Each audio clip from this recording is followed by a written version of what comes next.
선생님이 읽어주는 어린이 성경 이야기.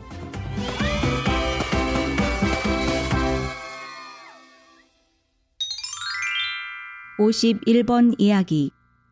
이스라엘이 성막을 세웠어요.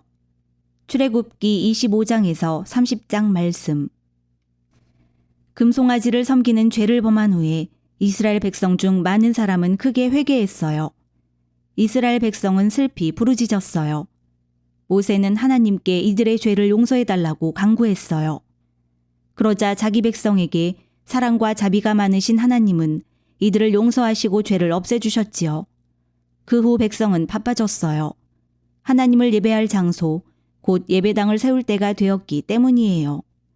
하나님은 이에 대한 모든 법을 모세가 산꼭대기에 있었던 40일 동안에 다 알려주셨어요. 광야에서의 이스라엘 예배당은 우리가 다니는 교회 건물처럼 생긴 것은 아니었어요. 그건 성막이라고 불리웠지요. 여러분은 성막이 어떻게 생겼는지 알고 있나요? 성막은 천막 모양이었어요. 이스라엘 백성은 가나안 땅을 향해 여행을 하는 중이었고 걸어서 출발할 때면 언제나 그 천막을 접어들고 옮길 수 있어야 했기 때문에 이스라엘 백성은 천막에서 하나님을 예배해야 했어요. 성막을 건축하기 전에 모세는 성막 짓는 일을 맡은 솜씨 좋은 일꾼 2사람을 선택했어요. 다음으로 모세는 백성에게 성막을 위해 쓸 값진 물건들을 가져오라고 요청했어요. 금으로 된 팔찌나 고리, 귀걸이, 보석들, 좋은 향이 나는 향수, 좋은 목재와 옷감들을요.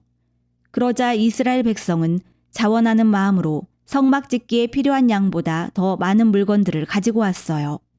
그럼 이스라엘 백성이 성막을 짓느라 분주한 모습을 한번 들여다보기로 할까요? 먼저 이스라엘 백성은 커다란 마당을 만들었어요. 이걸 안뜰이라고 불러요. 집 4채의 마당만큼 큰 곳이었지요.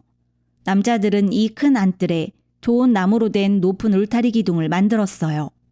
여자들은 품질 좋은 흰 실로 이 울타리 전체를 두를 흰 천을 만들었어요.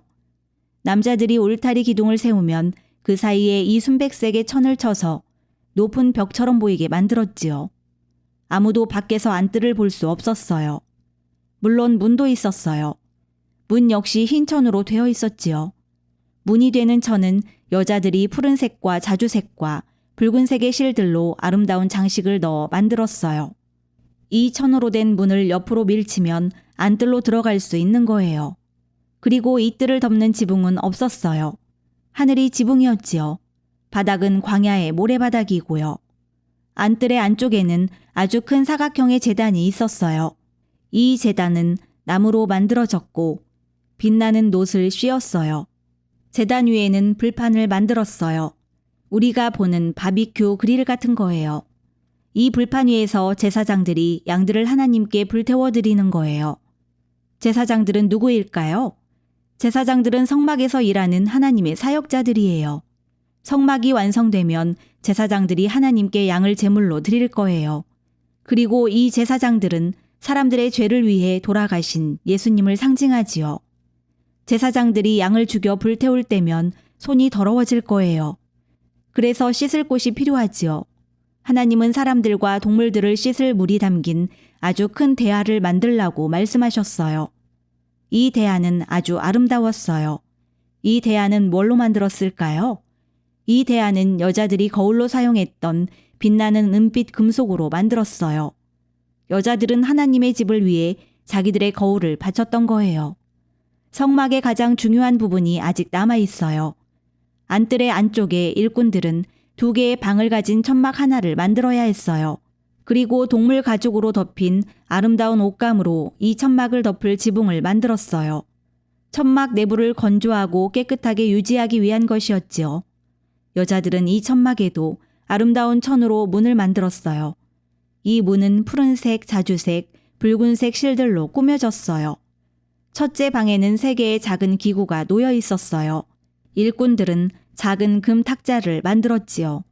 탁자 둘레에는 금으로 작은 턱이 만들어져 있었어요. 그 탁자 위에는 항상 12덩어리의 떡이 놓였지요. 이 떡상은 예수님을 상징해요. 예수님은 생명의 떡이시기 때문이지요. 그리고 나무로 제단도 만들었어요. 이 제단은 안뜰에 있는 것보다는 더 작고 금으로 덮인 것이었어요. 그리고 일꾼들은 향단도 만들었어요. 향단은 사람들이 가져온 좋은 향기가 나는 향료나 향을 피우는 곳이에요. 사람들은 향단에서 하나님께 향을 피워 올렸어요. 이 향은 하나님 백성의 기도를 상징해요. 기도는 하나님께 올라가는 좋은 향기 같은 거예요. 그리고 일꾼들이 이 방 안에 만든 셋째 기구는 금으로 된 등대였어요. 이 등대는 하나님께 밝게 기름을 태워드릴 7개의 등잔을 갖고 있었어요. 이 등대는 하나님 백성을 상징해요.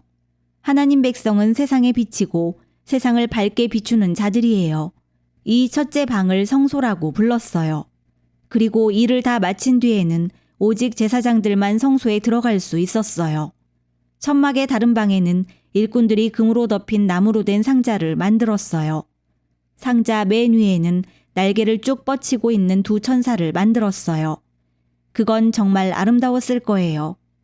이 상자를 법궤라고 불렀어요. 모세가 법궤 안에 십계명이 쓰여진 돌판을 넣을 거예요. 이 방을 지성소라고 불렀어요.